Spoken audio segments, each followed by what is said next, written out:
So we're back. Your dad came. Yep. Pick up on that story. You didn't answer. How did that conversation go? Oh, my dad, but I have this information that what I'm doing is not going to send me to hell. I'm just pushing off to the side. You know, I'm just like, well, but I'm looking at it.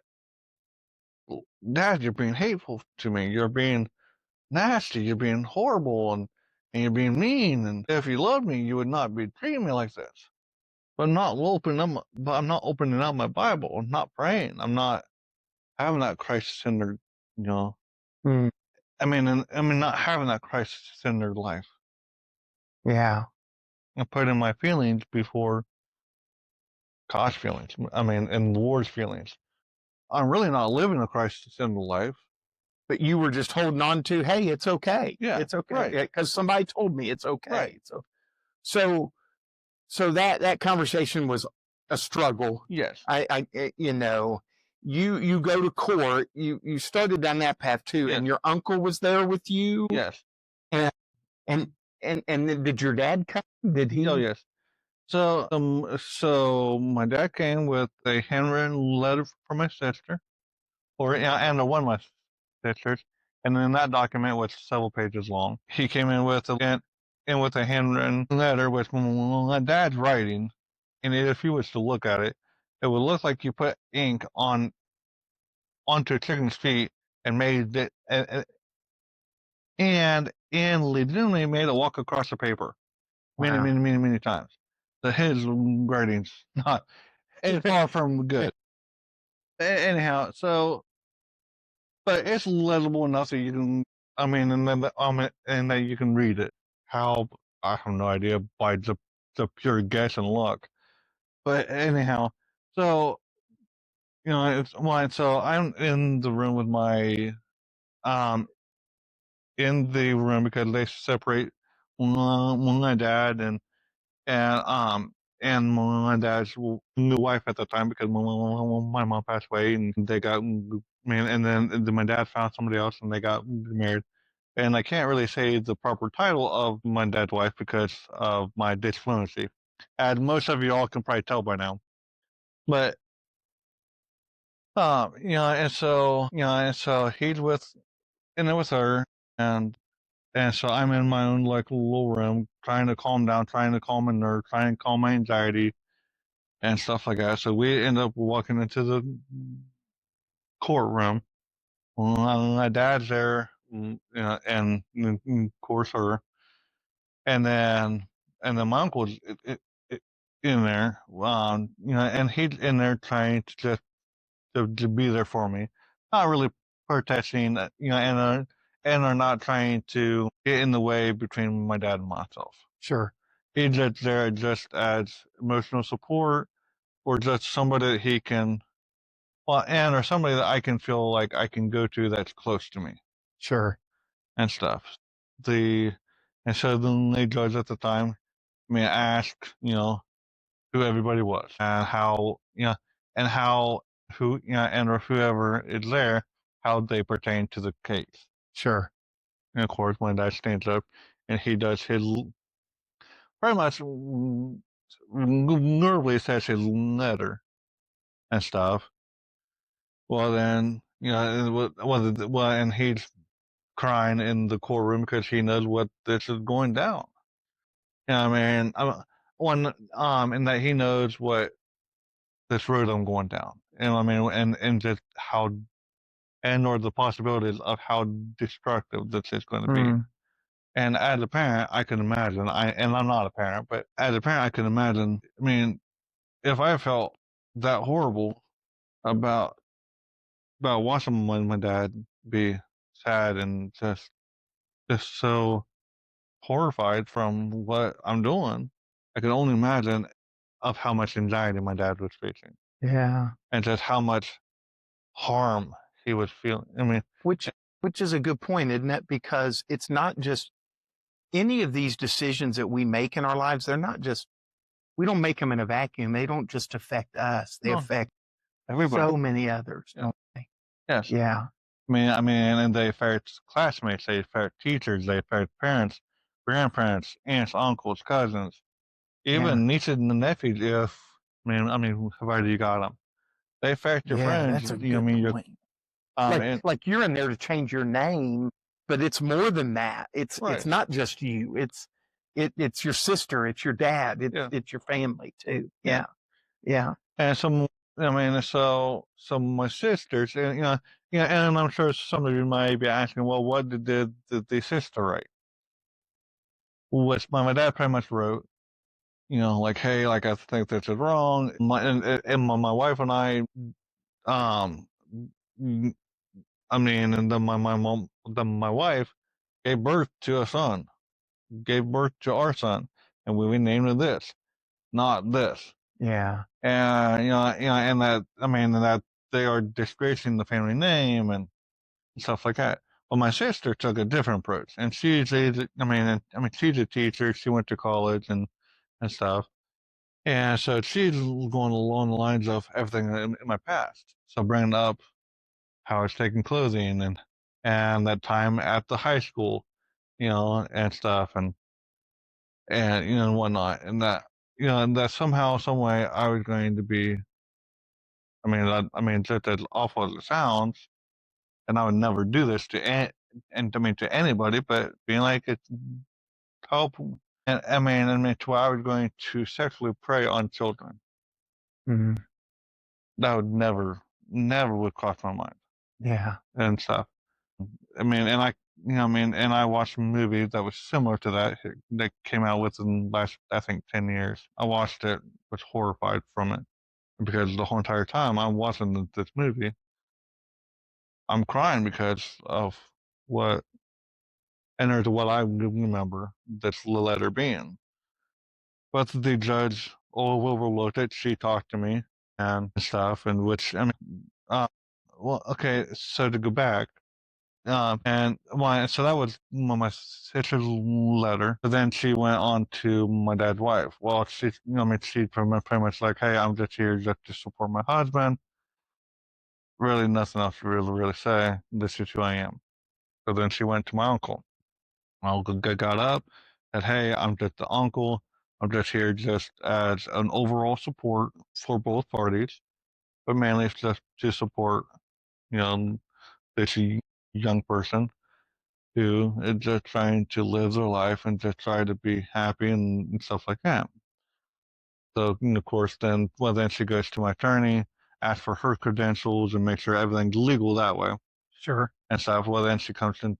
Then she looks over and talks to me.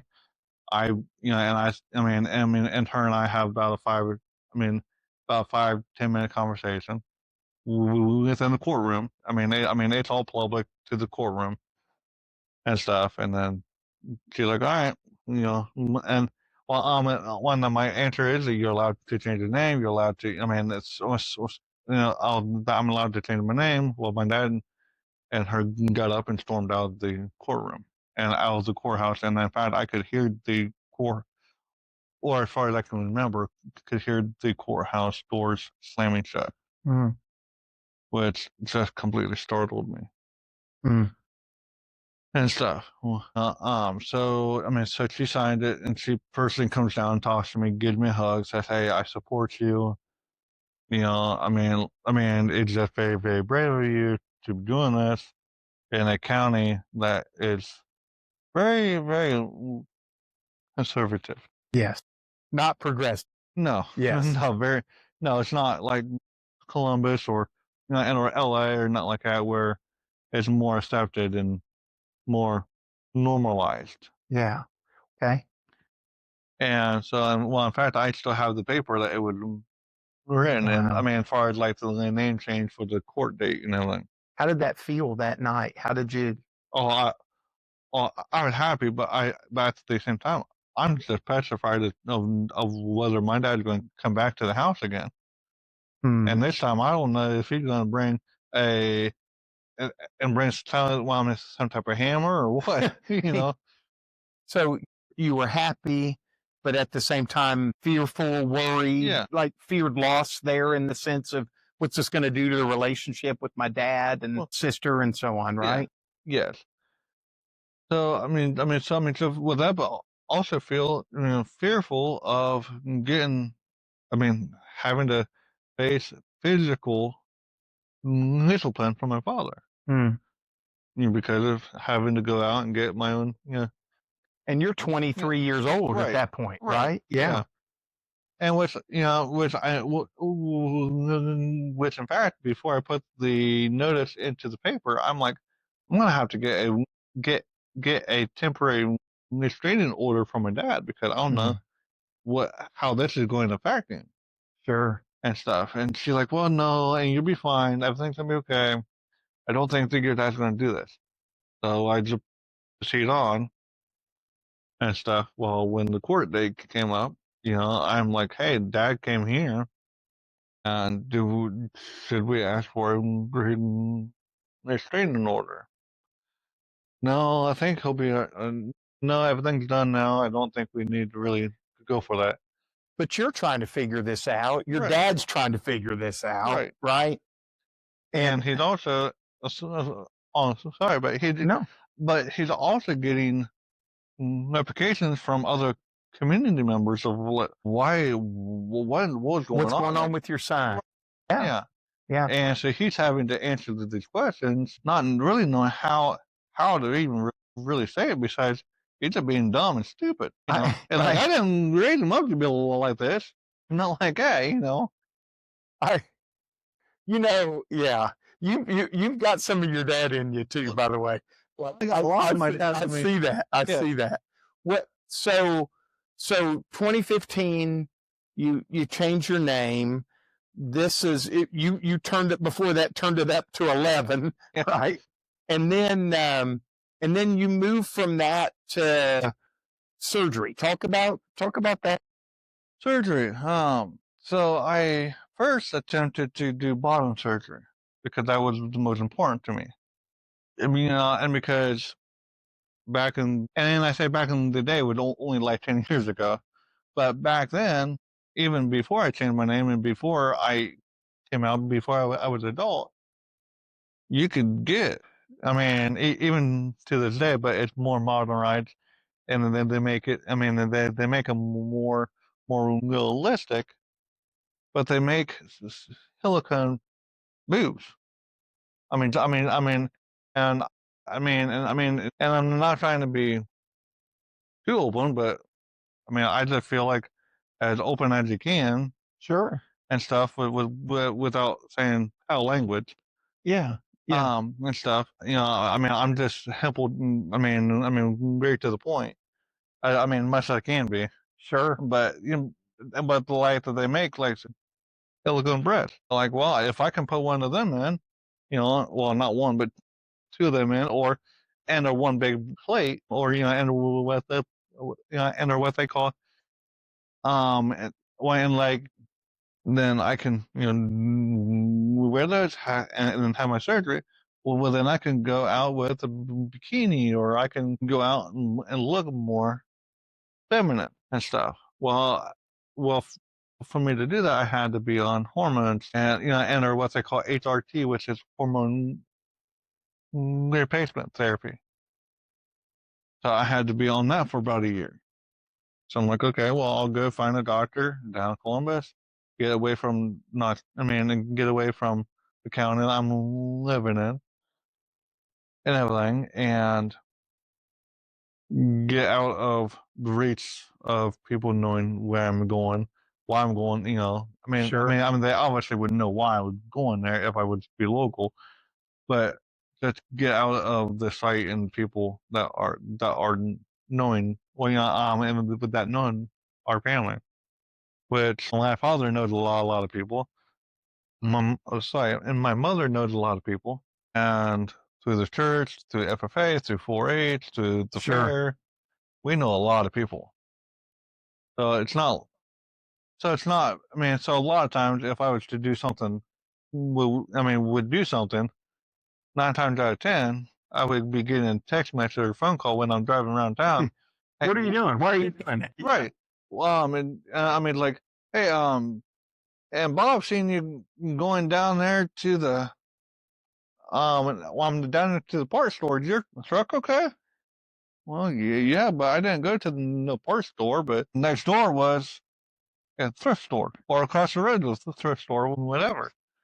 I would park up the truck store parking lot, make it look like I'm getting truck parts, going to upgrade my truck or, and stuff like that. But we went across the road to the and get to go to the thrift store, or I would, park there and then meet up with somebody because I'm buying clothes off of, buying clothes off of, local people that Sure. didn't know us and stuff, and so forth. So I'm doing these random things, but then I'm getting text messages like, well, I need to get out of here. I need to either stop this before, I'm getting more trouble and whatnot. So I go down there, I get a doctor, I get onto hormonal replacement therapy, which they need, so many months of therapy, saying, hey, like this is what I really want. I'm in the clear, I'm in the clear head of thinking that,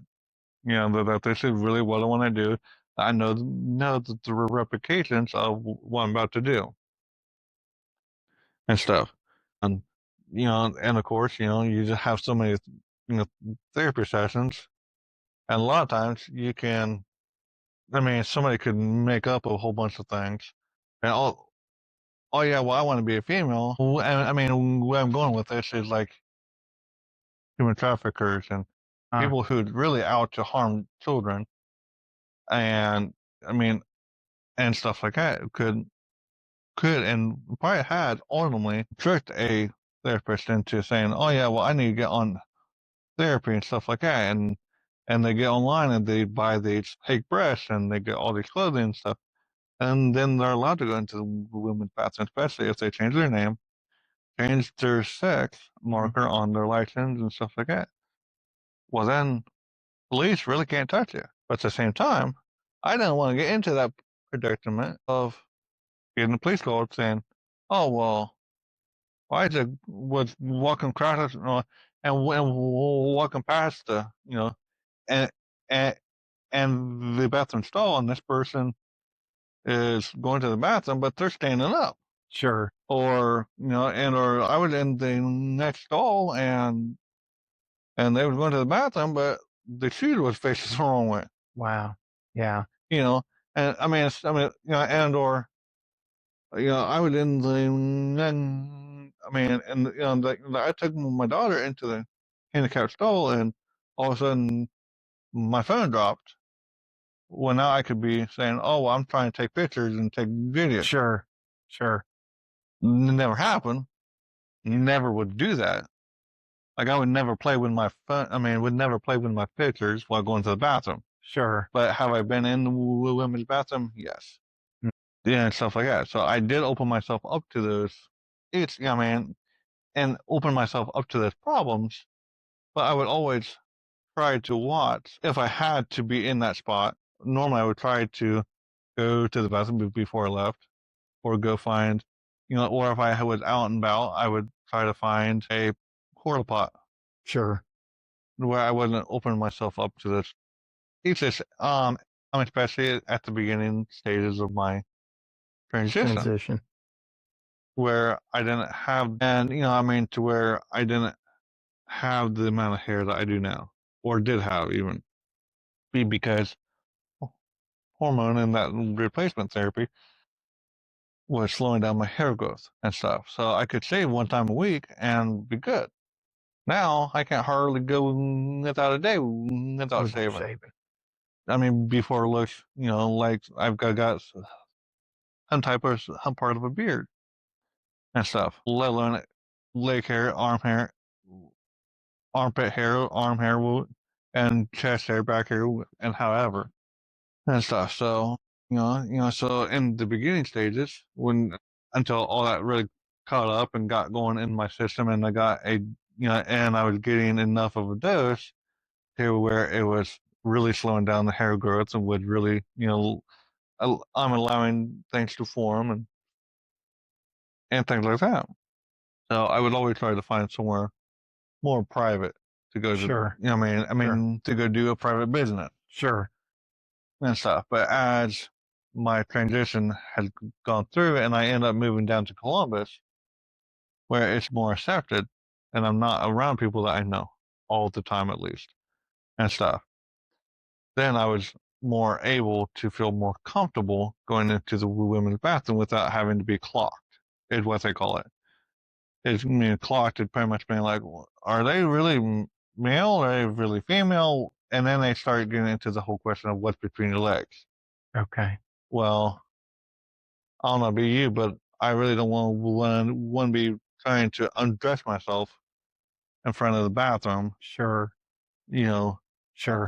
Especially and just say, hey, well, my license says this, but down here doesn't match that. Sure. I don't Sure. want, and I've never been in that situation, and I'm blessed I haven't been, because I didn't want to ever be marked as a trafficker or Sure. or some type of offender, not like that.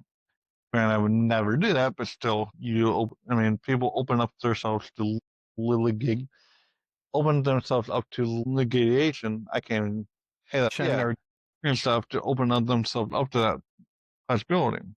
So you kind of flee your surroundings because it makes it easier to Yep. kind of, in a larger city, larger community, more accepted, to kind of live out this lifestyle that you are feeling led toward transitioning to. You've had how many surgeries at that point?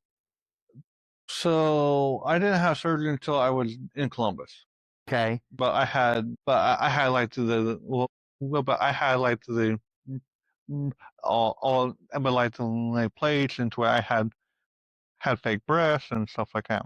Okay. And had more clothing that revealed them and stuff like that. Stuff. You're on the hormone therapy, replacement therapy, Yes. the HRT, and moving towards that direction. Yes. Full on at this point. Are you having you talk to your dad? Yeah, I Off and on. Yeah. Okay. But I don't hardly go see him. I don't hardly go see the family. And you're living in Columbus now too. Yes. Okay. So I'm not hard. Well, and at the time I'm single as a Pringle, and still to this day it still holds true. Single as a Pringle. Correct. Okay. Yeah. And weren't really in a relationship. No. With that, but wasn't really pursuing after God. Yeah. I still have my faith and my childhood background of going to church and stuff like that. Wasn't against the church. But you had this thought, hey, I've been told it's okay. I'm going to be okay. Yeah. If everybody else doesn't get it, so be it. This is the direction. Did you ever struggle with sex addiction at all? Like pornography, yes, but it wasn't really wasn't a big. So this really wasn't, and I wasn't trying to cut you off, man. Yeah. But like this really wasn't about, for you, it wasn't about same-sex attraction, like a sexual, feeling of attraction towards whatever. This was more really about you saying, I felt like I am in the wrong body. Correct. Okay. And so, into easier terminology, well, not really terminology, but more like definitions. Okay. And this is where a lot of people lose their understanding. They're like, well, why would you want to go and have the surgery? Well, it's not about the mutilation. It's not about that. It's more about like what you said. I felt like I was physically in the wrong body with the sex that was assigned. Sure. So in a sense, for even the listeners, I was trying to change the way I would outwardly appeared as I went to bed, not to match a sexual desire or to have a fetish towards who I went to bed with. Yeah. But at the same token, people also have the misunderstanding of, well, if you wanted to be a woman, well, when you want to be with men? No. I have a desire to be with women, and even to this day, I have a desire to be with women, So I have a desire to be, and so who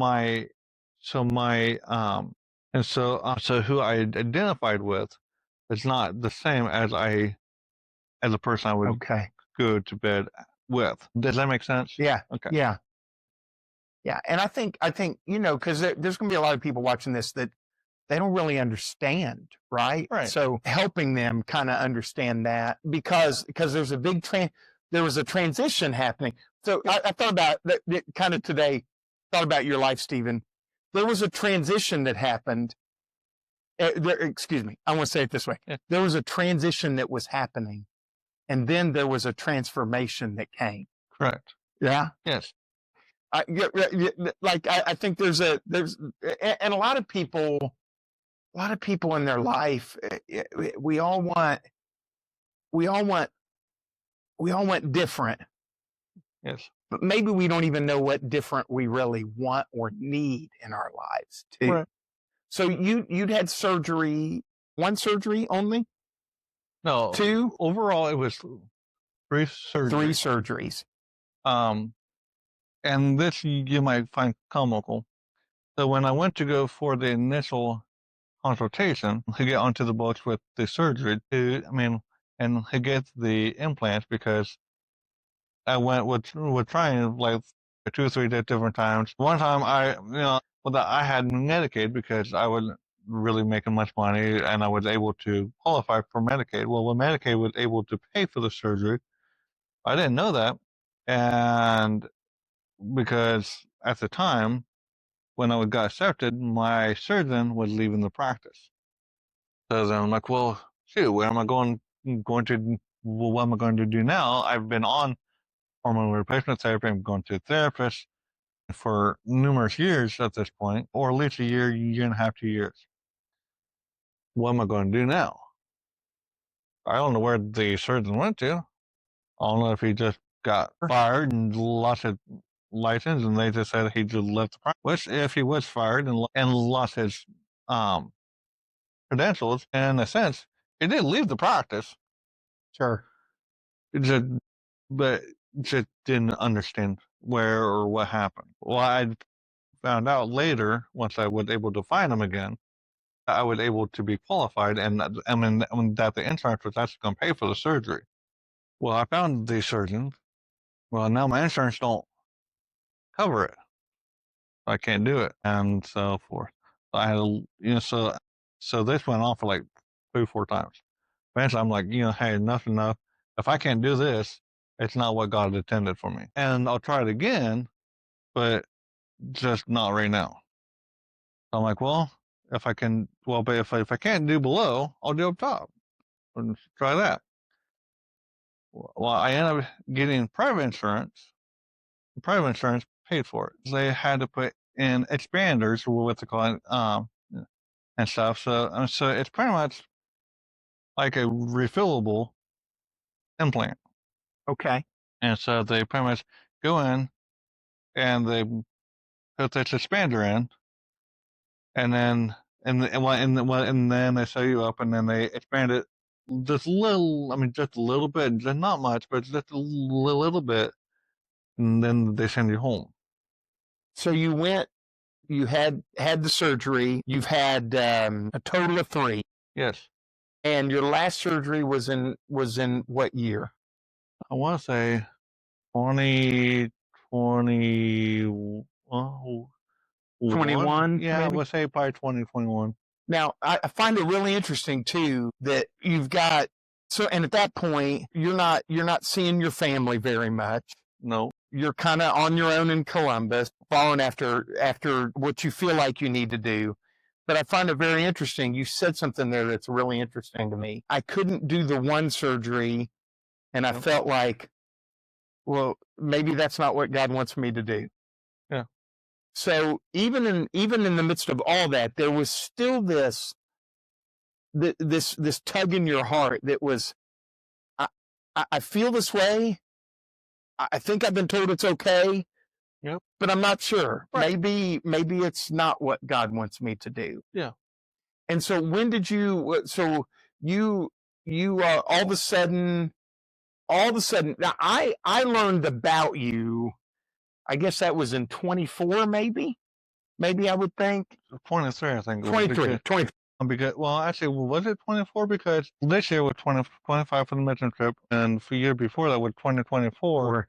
And that's when You went to the team leader of the mission trip came to you and Yeah. and stuff like that. 24. Yeah. So I didn't know you, didn't know Right. any of your story. Right. And so is that from 21 to 2024? You all of a sudden though, did you come back to town and No. start? Okay. Well, yes and no. So okay. So let me back up in a little time, Yeah. a little bit more. So I just had her surgery. I go home. I am with somebody, but really not really good. Wasn't a good relationship. Yeah. I mean, at the time they was helping me and I was helping them. They was dealing with a lot of mental health, and even to this day, I think that there still are. I don't talk to them no more, but um and whatnot. But and so I mean, so they're helping me with my surgery, well, and not necessarily my surgery, but my recovery, and so forth. So so I go. I mean, so I'm laying around the house for I think the first like day or two, and then I start really getting up and moving around, and not really doing much, but getting up and going cooking and doing a little bit of house cleaning and trying to take care of myself even. And whatnot, and where I can actually lay down in bed, not lay in a recliner, because when they cut Sure. muscles and stuff, you lose. I mean, it hurts from going like I mean, I want it to where you're horizontal to where you're vertical again. Sure. It hurts, and so forth. So I'm in recovery. Go back and and I mean, and everything's good. I'm good to I'm good to go into the shower now. Just really light, I mean, to where I'm dabbing, and dabbing myself, but not really taking a full blown shower. But I definitely can't. But I definitely cannot do a bath at the moment. So I go through that, and I mean, so about a month after the surgery, I began my employments to go get them filled up more and more, and to expand I mean, and stuff, and to actually go back and to begin the process of completely stretching my skin to open up a void for the implants and stuff. And I can go, I mean, to where they're able, I mean, to where a person can go in and are able to get to get the size that they're in, I mean, and that they desire, and then they can stop and let everything settle down and stuff like that. So I'm doing those things. Well, all of a sudden, the one side busts. It doesn't all of a sudden bust. It just leaks out real quick. So so the one day so I'm going home and I let down once a little bit deflated. I'm like, oh, okay, whatever. It didn't get filled up enough, or something like that, or they're just off. Don't pay much attention to it. And about an hour or so, I am home and and I'm home and I'm looking down. I'm like, that's really more. So I called the surgeon up. I said, I think the one is leaking real bad. So I mean, so like, well, just hang on. We'll see you next week or whatever, or we'll see you in a week or two, and we'll figure out what's going on. So I'm working at the time. So I'm trying to even out the void with socks and stuff like that young teenagers I've heard do and stuff, and to help look more symmetrical and stuff and whatnot. Being a tow truck driver, kind of hard when you're moving your arms around, laying down, getting up, and rolling around and stuff like that, trying to hook and unhook cars and trying to dodge cars alongside the freeways and stuff like that. It's hard to try to keep everything packed in and stuff. I'm trying to do that away from the customers and stuff like that, so that way, there's no issues with the management nor with the customer and whatever. So And so I go in and they're like, yeah, it's leaking and stuff like that.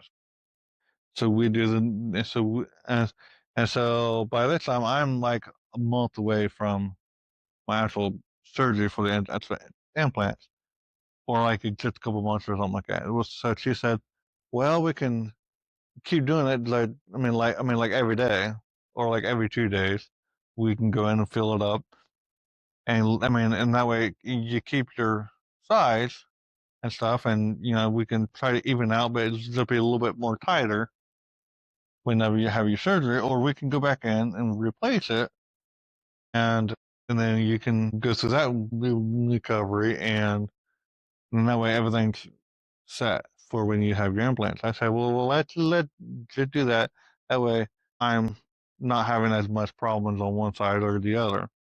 So I had the second surgery. Well, the second surgery, I come home and I decided to rearrange the living room. I'm not supposed to do that. Nobody's supposed to come home and rearrange the living room that next day. So I'm moving this big sofa and stuff like that. Probably doing more harm than I am good. But that's what I did. Sure. And I'm like my dad. I am very, very, very bullheaded. I'm very stuck in my ways, and throughout my entire life, I've always been this way. That if I have my heart and my mind set on something, It's done. it's Yeah. done. Like and like there's no mountain I'm not going to move out of my way to get to it. And so so I moved the sofa and stuff, and so I think like a month or two goodbye, and I go back in for my third surgery for the actual implants. And so, I don't rearrange the living room this time, but I am able to get up and move around and don't have as much problems and stuff like that. Well, on the third surgery, a month prior, I lost my job. At that time, I'm trucking with a semi. So I lost my job. I'm like, well, I can't hardly get get another job and then take off another month, or under 2 weeks. Once I'm hired, I can't take off for a month for recovery. The longest story shorter, I lose my job. I have the surgery. I eventually get another job trucking, but as I'm gaining a job, I'm losing my place, and so I lose my house. Actually, no, let me back up. I am sorry. So I lost, so I lost my job, had the surgery. I end up talking with another female, and in a different state, end up moving down there to her place, and I'm down there for about a year. Okay. And I'm, and I'm about 6 months in, and it's getting to the point where I need to be an adult and actually have a job, helping her with her little side gigs, and she's having health problems. And things are kind of declining. The income's not coming in like it was. So I'm going out and getting another job. Well, I go back out to trucking because that's what I was doing. So I'm trucking and stuff, and eventually one thing leads to another, and I moved from that job, and I moved to another job up here and back in this wonderful state. So now I'm based about an hour from where from where my home was. Yep. As far as like my childhood home and stuff. So I'm commuting up there, but back and forth with the semi without the trailer. So I'm living outside the semi on my days off, Hmm. and then helping my dad. So I'm pretty much moving out of there and stuff like that. But I still have a couple things down there. So eventually, I end up making the decision to go get, and to make to make a living quarters and stuff like that locally and everything. So now I'm living close by, and and and so part of the deal was that I detransition. So in a sense, go back to being my father's son. If you were going to be there, Yes. if you were going to have that was kind of the requirement. Yes. And at that point, you were kind of broken. I mean, not broke, maybe, but broken inside. Like, is that right, or just? I have been broken or at this time, I have been broken for a very long time. Because I moved away from family. I moved away from my network. I moved away from anything and everything I knew. Moved from the country to the city. Yeah. Well, moved from the country to the town to the city. Yeah. And I'm a country person through and through. And so living inside the city, yeah, I mean, it's nice to have a 5-minute commute to Walmart. It's better to have like a 2-minute commute to pretty much almost any restaurant. I mean, maybe not but maybe not 2 minutes, but it's not 15 minutes just to get to town. Yeah. And stuff to where the fast food joints are, restaurants are, and stuff like that, and whatnot. So you start going to church then. And that was part of the deal too. Right. You were going to go to church. Which I didn't have no problem with.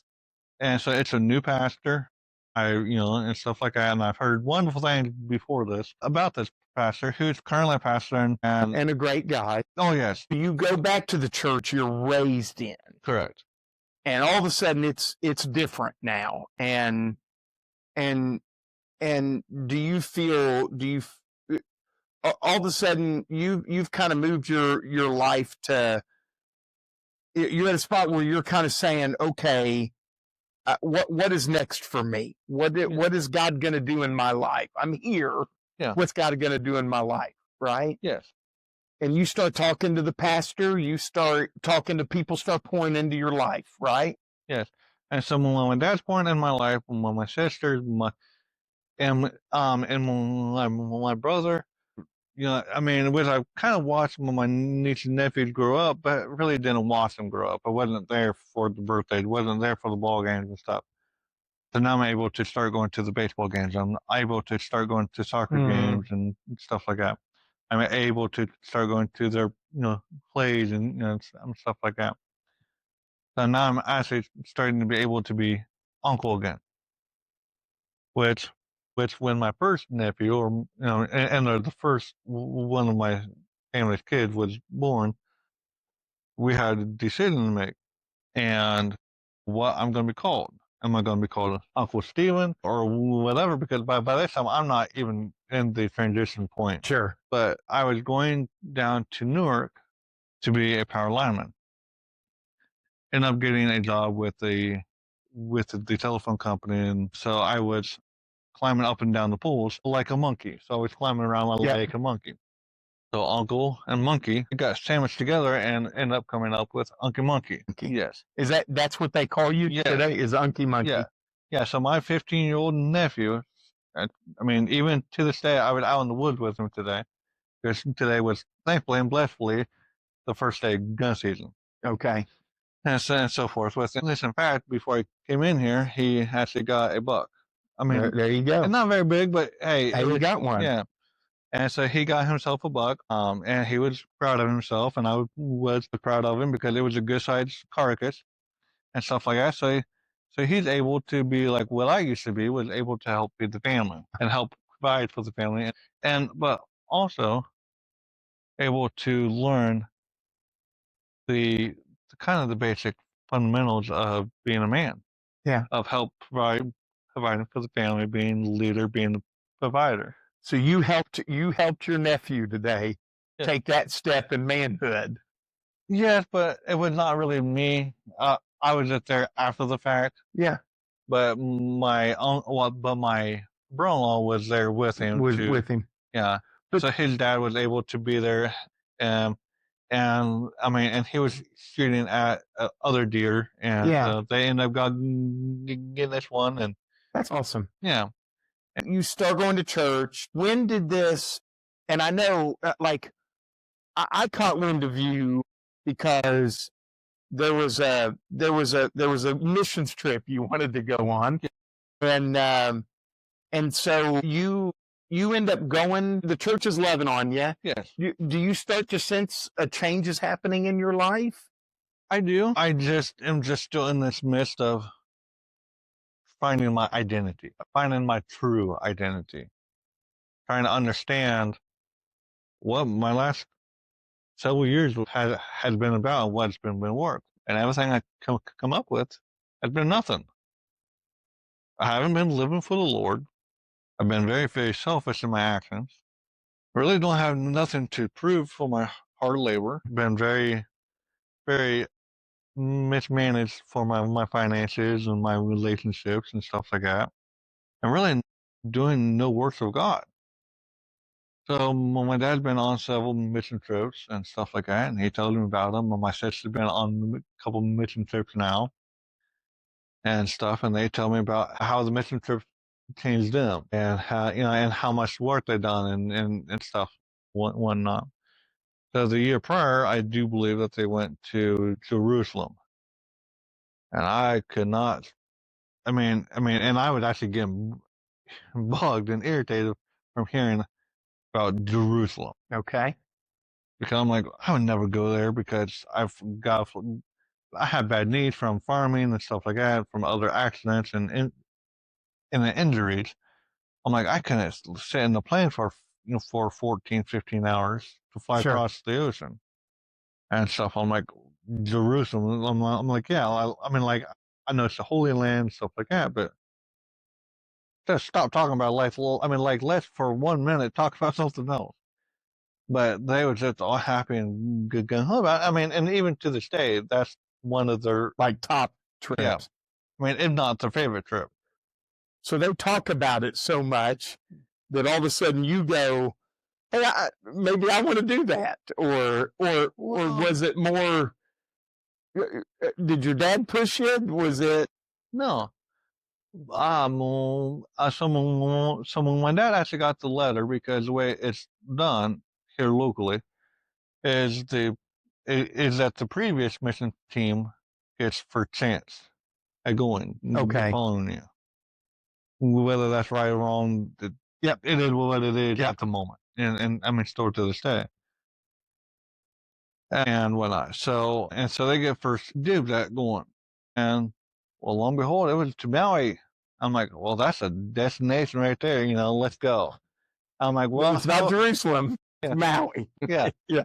And so I'm like, well, that's Hawaii. Well, that's the ocean. Like, we're going to be able to go see the ocean. We're going to be able to, to go down and see palm trees. And this is going to be a wonderful trip. So I go up on one Sunday and I go up to the leader of it. And I said, to the person, I said, I know that you're all going to Hawaii. Is there any room for me? And she was taken back a little, just a sort of a little moment. And you know her, and know her well enough that she's very, very, very quick with her responses, whether it be a good one or or if she's joking around and everybody's joking around. Sure. And she's very, very, very fast on the ball with coming back with some type of response. And so she's like, well, at the moment, everything's full. I'll put you on the list, and we'll see what we can do. And just to see what happens. I'm like, okay, that's fair enough. I can't ask for no more. So she starts praying. And I'm not knowing about this. And I'm probably going to get into a couple things that you may not even know. But you may, I don't know. So, and I said she begins to pray about it. And I don't know nothing about her praying about it. Hey, I'm thought, like everything's full, like everybody's going. Like if you paid, a few $1,000s to go. Sure. Other than for some odd reason, because of health reasons, or just something happens at work where you can't leave, or there's something major happens in somebody's life, they're going. Like, well, I'm not going, so I'm just continuing my life. At the time, I'm working at McDonald's. I'm not getting much money, and stuff. I'm like, I can't afford to go. And I even told this person that. I said, I can't really pay to go, but I'm sure if God wants me to go, he'll provide a way. But of course, everything's full, can't do nothing. She prays about it, and I'm living my life. All of a sudden, I'm being called up to my sister's house after like a Sunday night. And I'm like, why in the world am I being called because I'm up in the barn feeding cattle at the moment. And I'm like, well, give me a chance to, just go home, get changed, I'll come up. Well, here's this leader up there for the and for the mission trip, and she's there at my sister's house. I'm like, this is really, really, really, really weird. But I'm like, well, I've been called up by my sister, so older sister, you do what you get asked. And at the time, I I don't know at the time if my dad knew what was going on or not, but I think he did, but I'm not sure. So there's the leader down in the basement of my sister's house, and she gives me a big hug, and she like, God had answered prayers. Let me tell you, I'm like, okay, that's great, not really putting no second thought into it, not really understanding how miraculous our Lord and Savior is. And before the trip, really didn't really fully understand how miraculous our Lord and Savior is. And she like, Steven, I know you haven't changed your name, and I know that there's a lot of complication with that because I'm still, Sarah, I'm still living my life as much as I possibly can as female. They're mainly behind closed doors. Sure. And out into public. I mean, as far as like I'm not, like I'm not wearing like dresses to Walmart. I'm not wearing dresses to the restaurant, not like that. And I'm definitely not wearing hardly nothing really, really feminine at church. But I don't have no male clothing. Well, but by this time, my dad had blessed me with taking me to a local place. I had pants and stuff like that. So I'm going out there, and she's like, I prayed and prayed and prayed about you. And I talked to several of the leaders and everything.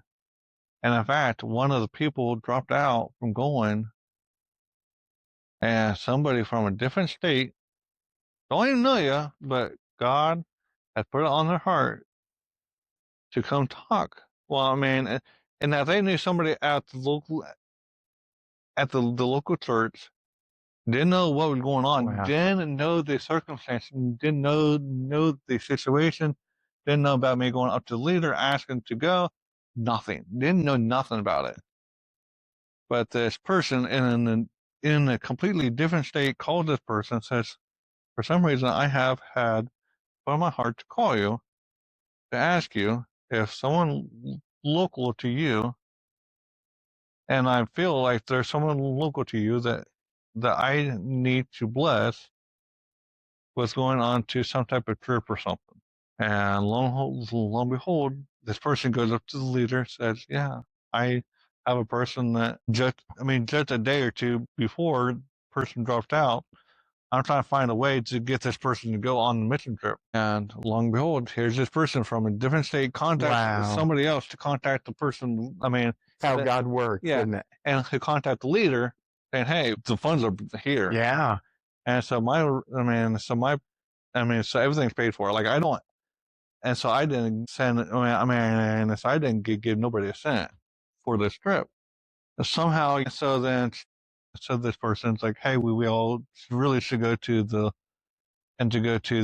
district assembly and stuff because and so forth. So anyhow, so we get to the district assembly here and whatnot, and of course, I found out that you allowed me to go and was able to. And then you gave the local pastor, you gave the leader just the perfect bright green light. Like, hey, like if they're wanting to go, why are we here to stop them? Yeah. I mean, if they're here to work for, and from my perspective, Stephen, and for everybody that's watching that doesn't know, there's another role that I have that where I kind of had to kind of speak into some of this, and as a district superintendent, and I remember thinking, if you want to go, the best thing for you is to be around people that love Jesus. right? Best thing for you is just to be around people that know you that have known you for some years that want the best for you. Like that's a great environment. Yeah. And the truth is that ought to be the way it is in every church. Correct. Where a church wants the best in Christ, wants the best for somebody. But it's kind of like your nephew. How's he gonna know how to shoot a gun if somebody doesn't show him? Right. How's he gonna know not to get lost in the woods if somebody doesn't lead him? Right. And so I was so excited that all of those circumstances culminated in you going, and you went, and it was a life-changing experience for you. And at that point, you still legally had the name Sarah, correct? Right. And everything was still feminine, like everything on my license, everything. And so I'm like, well, how are we going to navigate this? And so they was like, well, we'll get through it. And well, so they end up coming up saying, hey, your plane ticket and everything legally has to say and reflect your current license. Well, they were trying to get me to change my name right down there, and I didn't realize that laws had changed, and it's easier to do that now than it was. So they were talking about changing your name. Yeah. And you were like, well, I've been through that process. That's a hard process. Yeah. And so at the time, but at the time I haven't fully committed to Jesus. I haven't fully committed to the Lord. I haven't, well, actually, I have fully, no, I have okay, so how should I say this? Okay, so my dad went to college with a friend of his, and he's a pastor down around the southeast corner of Ohio here, down around Dayton and stuff. So I call him, and he gives me this verse, which I wish I knew the verse. But it talks about like no man shall lay with another man, no woman shall lay with another woman, no person shall put on opposite. Pretty much overall clothes, and put on the opposite sex clothes. So like no man will wear feminine clothing, no female wearing men's clothing. Yeah, I'm sure you know what verse I'm talking about and stuff. So at that moment, he said, "Look up this Bible verse and call me back." At the time, I'm still driving a truck, and with semis. And so I look up this verse. And so I call him back. I said, "All right, I read the verse. It is black and white. Like I cannot find any way, shape, or form." And I have always tried to find loopholes. Even as a little kid, I would always try to find loopholes. Even to this day, I still try to find loopholes, whether it's for my better good or not. I try not to do it if it's not for my better good. So I try to find loopholes to as least as I can, but I still find them. But anyhow, so I'm trying to find a loophole of saying, well, what I'm doing is still correct, and what I'm doing is it's still not really against God. No, not in this verse. This verse is black and white. I cannot find any way, shape, or form to come back with any type of rebuttal of, well, what I'm doing is okay. So I'm like, all right, well, I cannot argue with this. I cannot find anything I cannot find nothing wrong with the first and to contradict of how I'm living my life. So I said, all right, well, this is where I'm at. This is what I've been doing. And what I've been doing is sinful, and I'm going to go to hell for it, most likely. So how can I change that? So he gave me a normal, here's how you accept the Lord. You do this prayer and repeat after me type thing. So I do that. He said, give me a call in about an hour. So I get off the phone with him. I said, well, I said, hey, Dad's pulling up here, and I got to go talk with him. He said, all right, call me back in about an hour, and then if you can. So I show him the verse. Well, once again, I tell him the same thing I told this one college friend. I said, I cannot find in nowhere, shape, or form that I can rebuttal against this. And so I tell him that I'm changing my life. I'm going to live my life more for the Lord and stuff like that, which helped me get where I'm at now. I mean, as far as like living situations, stuff like that. Sure. But a couple of days later, I fall back into the same realm. But so anyhow, so fast forward, I'm now accepted to go on this trip by what I could only imagine the highest low level within the church organization locally. I'm allowed to go, but of course I'm able to go, and we're supposed to go because oh Lord made it happen. Like legitimately made everything fall right into place. Sure. And so now it comes down to the thing of what do you want us to call you? I said, well, I want you to call me Sarah, but at the same time, I can't force people that have known me since I was born, because the leaders have known me since I was born. Sure. And I'm trying to think, besides my dad, only might have been one other person, well, not that's known me ever since I was born, but still, or even at a young age, there's a couple more people Sure. I could probably pick up in that mess. But I said, I'm not going to go against the Nazarene faith and Nazarene beliefs and stuff like that. So, but other than that, it was Stephen and so forth. Well, and even the place where we were going, they knew of the situation. They made arrangements for my own private room, which was more than I would. I would bless more than I should have been. Even going on the trip, I would bless more than I Sure. should have been. It's another way God was taking care of you. Right. Yeah. And stuff. But I was actually rooming within the same building as. Actually, it was kind of like this building here, which the followers can't see, but but it was like the church office, which this obviously isn't a church office. But anyhow, so I was in the room inside inside the church, which is pretty much like a house. Yeah. And so forth. So, so then there's a couple congregation members and leaders out in on the main room, and then a couple other people in their own private rooms because of health reasons or however. And so I'm doing my thing, and I get, and I'm starting getting sick. Well, and so forth. So I'm like, well, somebody paid me to go, come to down here and work. Now I'm sick, and now I feel bad because I'm not working very much because because I'm trying to take care of myself. But I'm trying to do as much as I can and stuff like that. Well, one guy comes down with COVID, and it's just a nightmare for health reasons and on that aspect. But God changed me throughout that trip. I come back and stuff, and everything's going well and whatnot. And before my next trip, I went on.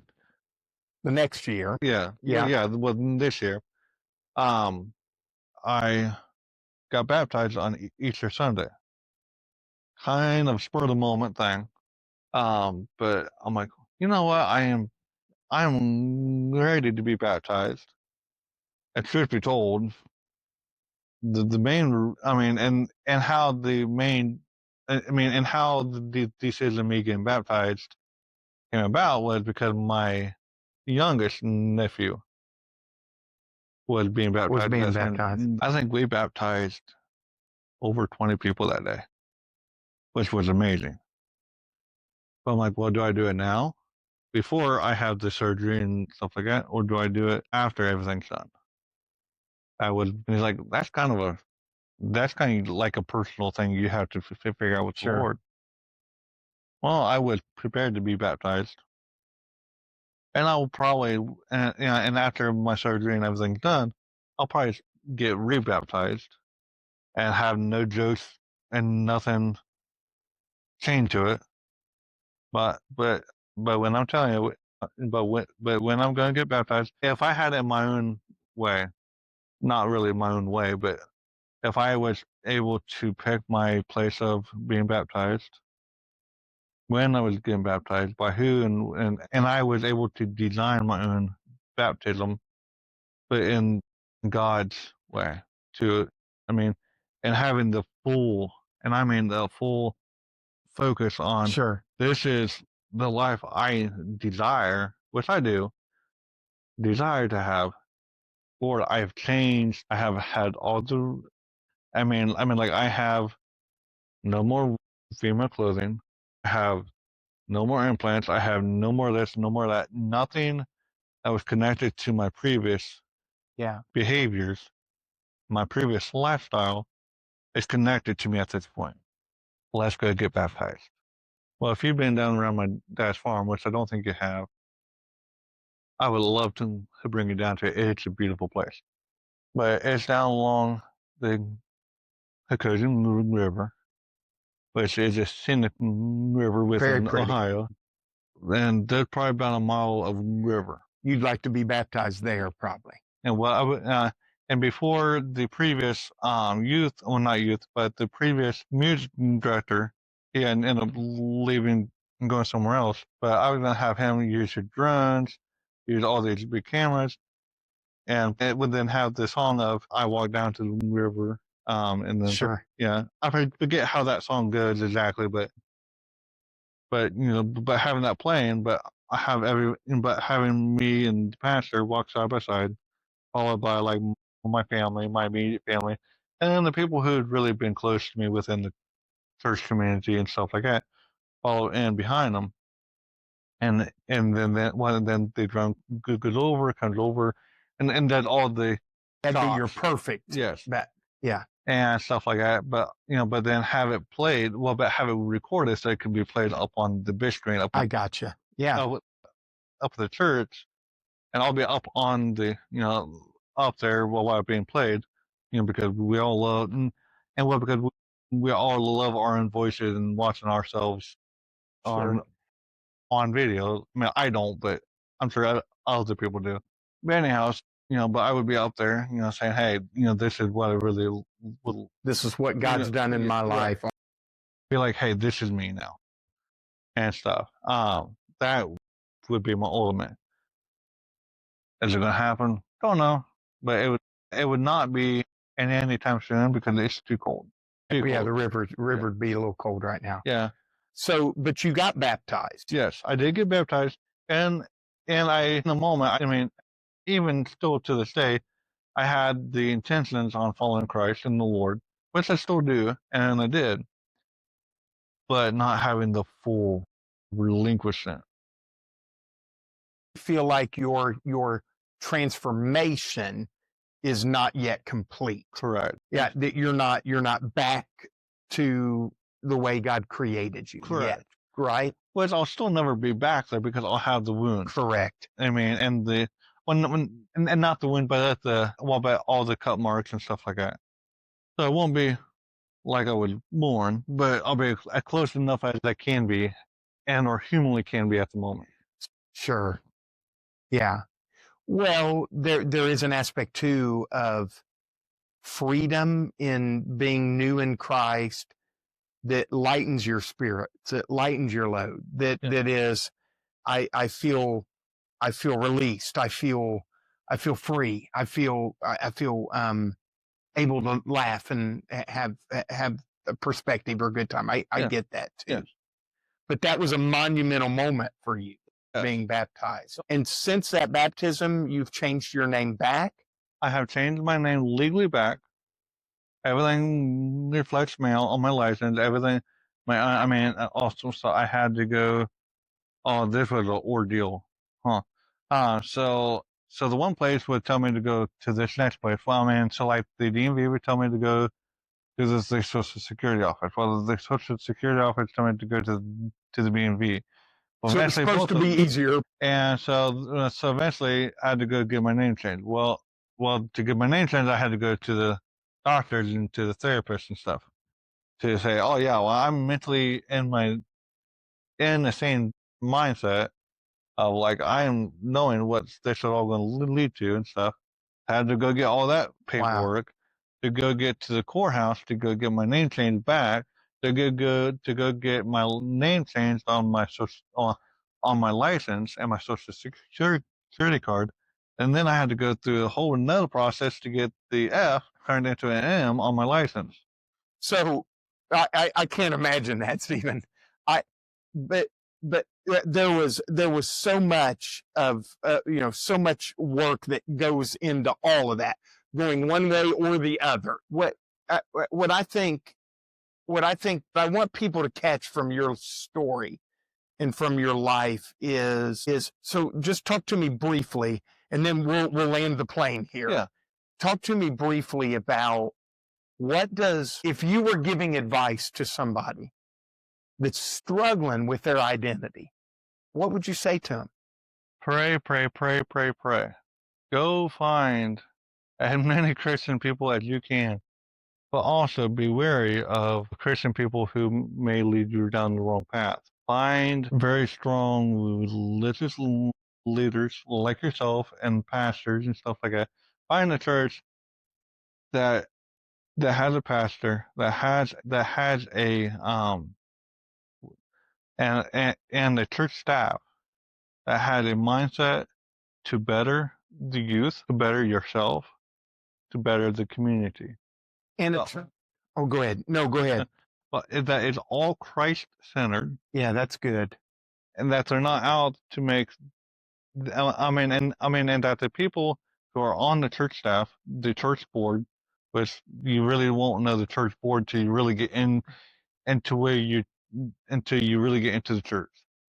But find a church, online or not, but find a church that does not have a pastor, a senior pastor, associate pastor, a youth pastor, a worship leader, children pastor. That's not there because it's a career. Find the people who are there because they love you. Because they love you, they love the community, but they also want you to go get the next one. Yeah, that's good. It's interesting, and for everybody watching, listen. I want to just call out the way that Mount Vernon First Church loved on you. Oh yes, the way Joe Proudfoot did, the way, and the way that they have continually taken steps to show Christ's love to you. Yes, it's been life transforming for you, hasn't it? To have a safe space that you feel like you could learn and grow from and become really who God created you to be. Right. Right? Yes. So you would say pray. I would like to add that, man, you're right, because you said it, a staff, a pastor that love Jesus, that love you. And to listen to the right voices, right? Because there's a lot of noise out in the world, but the goal is to listen to the right voice. Correct. Right? And that's why prayer is so important, because when we align ourselves in prayer, God through his Spirit starts to, and there's a great verse that I quote all the time if anybody's ever listened to this podcast or watched it, James 1:5, if you lack wisdom, ask God, he gives it generously. Yes. Right? That when we truly seek the face of God, God does something. And because you even indicated in your story, I got told one thing, and because of that, I thought, I'm good. But it led me down a path that wasn't what God intended for your life. Correct. And then all of a sudden, God brings you full circle back. And I loved how you articulated, I was living a selfish life. Look where it got me. It got me nowhere. Yeah. It got me to being homeless, being jobless on multiple occasions. And even to this day, I still have some problems with that. But I'm getting a lot better. But ultimately, not living a life for salvation. Yeah. Not living a life that's going to get me into a healthy place and, for my forever home and all of our homes. Yeah. And stuff. And I also want to add to the prayer as well. Don't just pray, but also there's a lot of thrift stores, especially around me, because I love going to finding a good deal. Who doesn't? There's thrift stores, and you can find them. They're everywhere. But find the ones that are faith-based, that has a faith-based mission, most of those places will have donated Bibles, donated Christian resources that are completely free. You can pick up a Bible and walk out the door and not That's good. pay for anything. You can walk in there, grab a Bible, and walk out. That's good.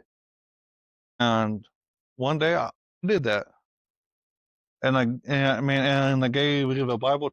And I gave the Bible to another person, and I kept the cover because it came with the cover that I really liked. But I gave the Bible to somebody else. I'm hoping that it's being used for good, because I don't know how couldn't. But not to pray, but go and talk to these Christian people, listen what they're saying, Read the Bible. and back it up with what they're saying with the Bible, because the Bible is God's word. Now, I know a lot of people, and I even have said to myself and thought about it, that the Bible has been written by so many people and so many books, and then transcribed so many times, and in so many different languages, let alone translations, and even the own translations have their own, like, throughout the years. The words the facts don't change. The truth is the truth, and you can go from one Bible to the next Bible. It may not say word for word, but everything's right there. Everything's true. Yeah. And you're finding out it's true, aren't you? Oh, yes. Yeah. And sometimes the truth hurts, because you live in, like myself, living a life of lies and sins. Back to back, every single day, multiple times a day, actually many times a day. So you're at a spot where you're learning and growing. Yes. You're working on having the last surgery, maybe. Yeah. Complete that process back. Yeah. Which we're actually about almost a month, not quite a month, a little bit over from my consultation. Okay. So it's coming up. Yes, coming up. And you've got this new birth, new life, newfound purpose, and God is your God. God is working in your life. And you see, I loved how you said, look, I still got my struggles or issues, but I'm getting better. God's working. And I want to say, everybody that's watching this, everybody that's going to watch this, Steven, is going to go, they're all going to cheer for you. Oh, yeah. They're all going to go, we want this for you. We want to see God do this great work in your life. Yes. And the cool thing for me, I'd heard about you, hadn't met you. Right. So that one Sunday when you came and introduced yourself to me, it made my day to see what God had done, to see how God was leading you. And I just want to say, from my side of this thing, man, keep at it. I know you're going to go on more missions trips. Go do it with God's help. And the word says we comfort others with the comfort we've received. So just keep doing it. Keep doing it. Watch how God uses you. And God's going to use this story to change somebody's life. I know it. Oh, yeah. And God's going to use you even more in the days ahead. And then that Sunday this year, after my trip, you came in and when I was talking, and I'm like, and look who's coming in a month. And I was so excited to see you, because it's been a year since I seen you, and or two. I think that was actually over 2 years, or just right around 2 years, something like that. And since I seen you, that day where we was at the district assembly on the day for the mission trip thing and stuff like that. And since then, but I was excited to see you. Was more excited to be like, hey, do you remember that long hair, hippie looking person? that wasn't correct and stuff like that. That was living a life of lot sin and stuff. Because I had seen you, but I hadn't met you. Yeah. Well, and we met that day, but then this year, I'm saying when you came back. Yeah. I know what you. And down in the sanctuary, I came up to you and your wife, Yeah. And like, hey, do you remember me? And you kind of gave me that look of, I did. kind of, but not really. Yeah. So I told you, Yeah. And then I was like, oh, yeah. yeah, and then your eyes got, Yeah. that's a bad, and just as big as a deer in the headlight look. Yeah. And and just the smile but also the tears Yeah. that came down your face not because you're sad, not, No, I'm so glad for what God well, right. done. And because of and just the works of God. And the works of the Lord and stuff Amen. and everything. But for the listeners along with yourself, as much as you're cheering me on, I'm cheering myself on just as much. But at the same time, as we talked before beginning, I had mine when I sat back here lately. Yeah. And it scared me. And it got me to the Lord even more. Yeah. And so I want the listener mainly to know that you may get baptized, and that's great and all, and I'm proud of and I'm happy for you. But also, don't beat yourself up because you have a setback. Don't beat yourself up because you fall short of the Lord, because we're all fall short of the Lord clear up to the day we die, because we're not perfect. We're not ever going to be perfect. That's good. But pray about it. It's good. Ask for forgiveness because He's going to give it to you. And of all people, I got it. I got the blessing for forgiveness. I actually felt the forgiveness coming over me. I felt the calmness. I felt the peace. I felt So good. And felt the understanding. In fact, Wendell, that next day, when my dad was bragging to his Sunday school group, which like half of them go on mission trips, and pretty much about 75% of the people who's in the Sunday school group had watched me since I was a baby, grow up through the church and stuff like that.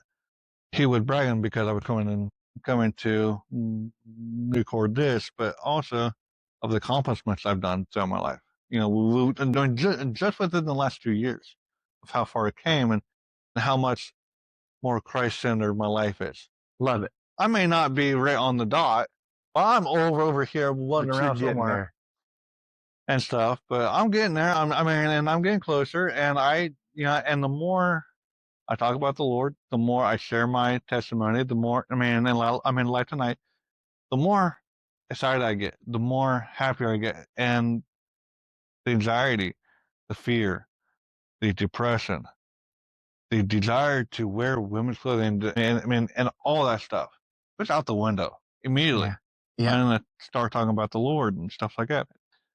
But as Pastor has said, and multiple people, what you fill your life up with every day is what you're gonna pour out. The more you read the Bible, the more you go to church, the more you live a Christ-centered life, the better your life is going to be. I just lost my job. Do I have depression? No. Do I have anxiety? Kind of. Because now I'm like, well, how am I going to pay bills? But at the same time, I know God's going to give me something else. Yeah. But it's going to be on His time.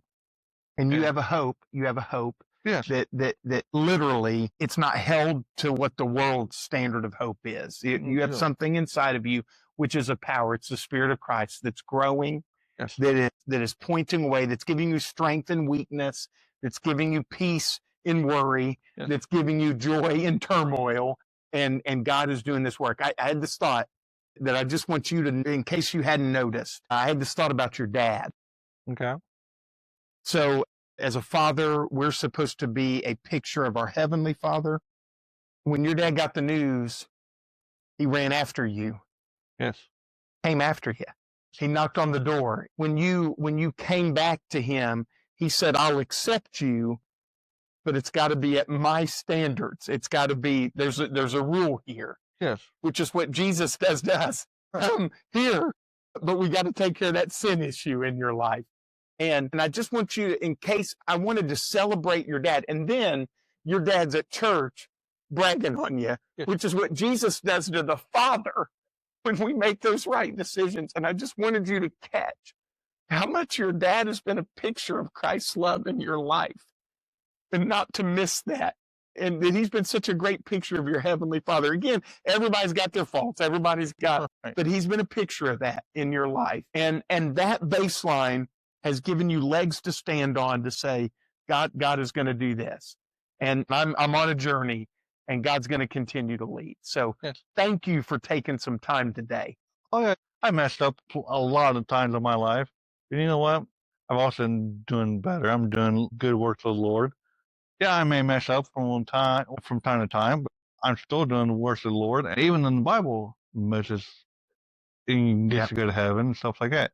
So even though through my own tragedies, I can still triumph them with the help of the Lord, and only with the help of the Lord.